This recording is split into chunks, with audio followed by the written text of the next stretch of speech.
गुरुजी, मेरा नाम विमला देवी है, ग्राम तत्यूर की रहने वाली हूँ। मैं आपके श्री चरणों में आई हूँ। आपसे एक सवाल पूछना चाहती हूँ। गुरुजी, हमारे इधर जैसे सत्यनारायण भगवान की कथा होती है, तो उस कथा का मतलब और प्रसाद क्या है गुरुजी? ये हमें सीखना भी है और समझना भी है। हमारे इधर के पंडित है, वो बोलते हैं कि कथा करो सत्यनारायण, और 4 अध्याय पढ़ के 5वें अध्याय में जो है कथा को समाप्त कर देते हैं। उसके बाद बोलते हैं कि जो सत्यनारायण की कथा है वो लकड़हारे से शुरू होती है और क्या बोलते हैं,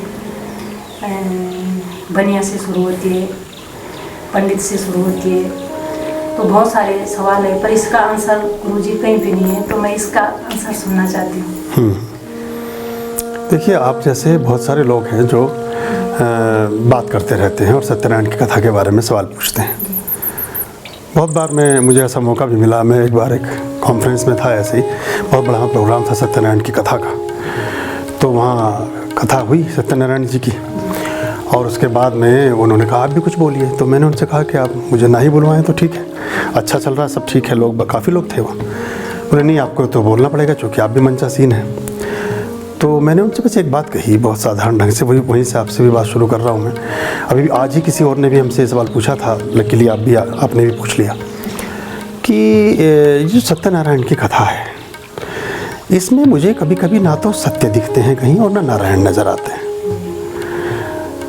मैं देखिए, मोटा मोटी सुनने में ऐसा लगेगा जैसे मैं कुछ विपरीत बात कर रहा हूँ और कुछ विरोधी बात कर रहा हूँ, लेकिन ये विपरीत और विरोध की बात नहीं है, ये सत्य की बात है। हमारे यहाँ प्रतिदिन विष्णु सहस्त्रनाम होता है, हमारे नारायण हृदय स्तोत्र का पाठ प्रतिदिन होता है, हमारे यहाँ नारायण से संबंधित, भगवान विष्णु से संबंधित बहुत सारे जाप और पाठ प्रतिदिन होते हैं जो बड़े बड़े देवालयों में भी नहीं होते। तो इसका मतलब ये नहीं है कि हम भगवान विष्णु की प्रतिष्ठा के विपरीत हैं या उनको मानते नहीं हैं, लेकिन मैं सच्चे धर्म को प्रतिष्ठित करने में विश्वास रखता हूँ।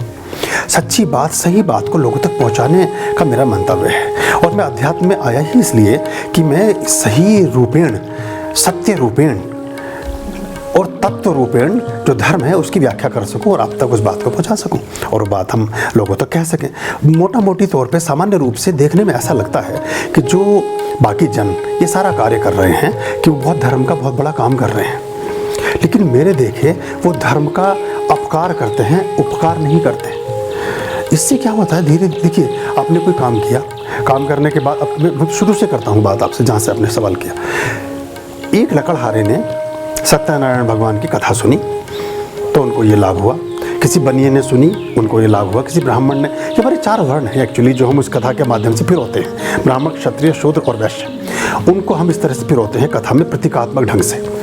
लेकिन किसी ने सुना उसको बेनिफिट हुआ, ठीक है, किसी ने नहीं सुना उसको नुकसान हुआ, ठीक है। परमात्मा का वचन सुनने से लाभ ही होता है, परमात्मा की प्रार्थना करने से फ़ायदा ही होता है। लेकिन वो कथा क्या थी जिसको सुनने से तो लाभ हुआ और ना सुनने से हानि हुई? वो कथा क्या थी, वो कहानी क्या थी? जिसको हम सुने तो हमें लाभ हो, हम ना सुने तो हमारी हानि हो। तो भगवान विष्णु के जीवन से जुड़ी हुई जो कथाएं हैं, आप चैतन्य महाप्रभु के जीवन के उत्कर्ष की बात कहें तो समझ में आता है, प्रेरणा मिलती है। आप मीरा की बात करें तो समझ में आता है, प्रेरणा मिलती है। आप भगवान कृष्ण की बात करें, आप राधा का, उनके साथ संयोग की बात करें, उसके परिष्कार की बात करें तो समझ में बात आती है। सुदामा का किस तरह से आत्म रूपांतरण हुआ उसकी बात करें तो भी समझ में आता है। जरासंध के पराभव की बात करें और पूरे अर्जुन और पांडवों के 5 पांडवों को उत्कर्ष की बात करें तो भी एक प्रेरणा मिलती है। वो पता चलता है कि असत्य के साथ दुर्योधन था तो वो पराजित हुआ और सत्य के साथ पांडव थे तो विजयी हो गए। ये सब तो कथाएं हैं, इन सब से हमें कुछ ना कुछ प्रेरणा मिलती है। या जितने भी भगवान विष्णु के जो भी अवतार रहे हैं, 10 के 10 अवतार, उनके जीवन में जहाँ भी जो कुछ घटा, उस जीवन से, उस घटना से हमने जो भी कुछ अपने जीवन में आत्मसात किया, जो भी कुछ हम सीख सके और वो हमारे प्रेजेंट सिनेरियो में, हमारे समसामयिक ढंग से आजकल के जीवन में फिट हो जाए तो उससे तो हमें एक लाभ मिलता है।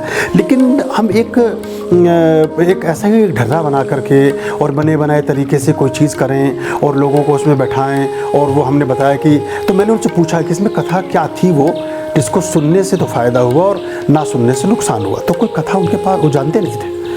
तो बड़ा वहाँ एक अजीब सी स्थिति हो गई। वो बहुत सारे लोग थे, वो भी खड़े हो गए, बोले हमें भी बताओ ये तो कथा क्या थी। तो ये आप सचेतन होकर के धर्म के अनुगामी बने, आप जागृत होकर के, आप होशपूर्वक होकर के, आप अटेंशन विदाउट टेंशन होकर के, आप अपने पूरे आत्मबोध के साथ धर्म को अंगीकार करेंगे तो धर्म रक्षति रक्षता, धर्म फिर आपकी भी रक्षा करेगा और आप धर्म की रक्षा करेंगे, तो बात बराबर हो जाती है। लेकिन आप ऐसे ही कुछ भी उठपटांग करते रहेंगे तो उससे बहुत ज़्यादा सार्थकता नहीं आती। इसका नुकसान ये हो जाता है कि हमारे मन में तो बार बार ये बात आती है पूरे कुल कुटुंब में कि हमने सब सत्यनारायण जी की कथा कराई या हमने कोई भी काम कराया, लेकिन उसका लाभ आपको प्राप्त नहीं हो रहा है, क्योंकि इसमें आपने वो बात ही नहीं की जिससे लाभ प्राप्त होना था। आपने उसका सिर्फ निष्कर्ष सुना, आपने उसका नतीजा सुना। एक बच्चा विद्यार्थी अपने विद्यालय गया, पढ़ा, उसको ये फ़ायदा हुआ। एक विद्यालय नहीं गया, नहीं पढ़ा, उसका जीवन असफल हो गया या नुकसान हो गया।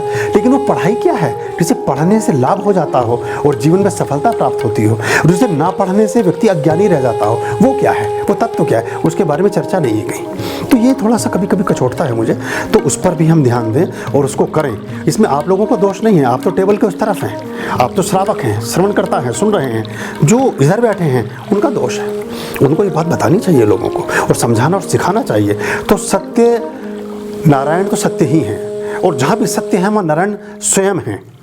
तो ये तो एक ही बात है, नारायण है कि सत्य है, कि सत्य है कि नारायण है, इसमें कोई फर्क नहीं है।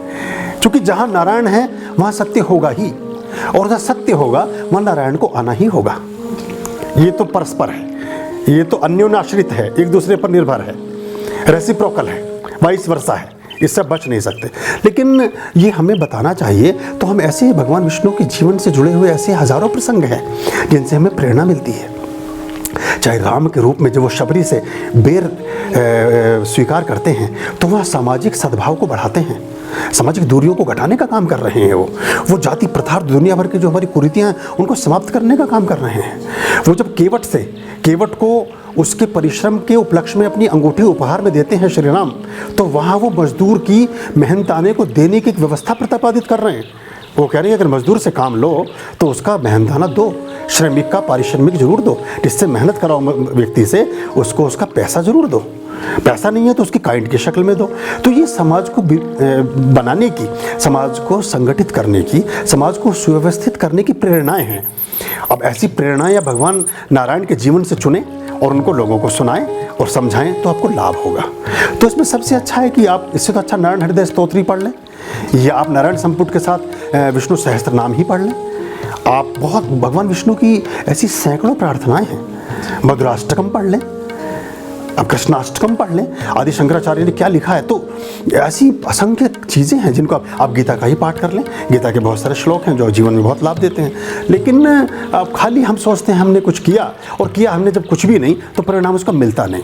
तो फिर धीरे धीरे ये होता है कि हमने देखो इतना पैसा भी व्यय किया, हमने इतना समय भी खर्च किया, हम इतने सारे लोग परिवार के जुड़े भी, और इतना सब कुछ हमने शक्ति श्रम लगाया और हमें कुछ प्राप्त नहीं हो रहा है। मेथड ठीक नहीं है। मतलब आप जो आप मिठाई खा रहे हैं उस पर से रैपर उतार ही नहीं रहे हैं, वो रैपर भी साथ ही जा रहा है पेट में, तो वो नुकसान करेगा। जैसे गाय पॉलीथीन के साथ खाने को ले लेती है ना, ये फिर वैसी वाली बात है कि आपकी जो चीज़ है, असली तत्व है, वो तो कहीं रह गया और ऊपर से आपने चीज़ें इनटेक कर ली, तो इसका ये दोष होता है।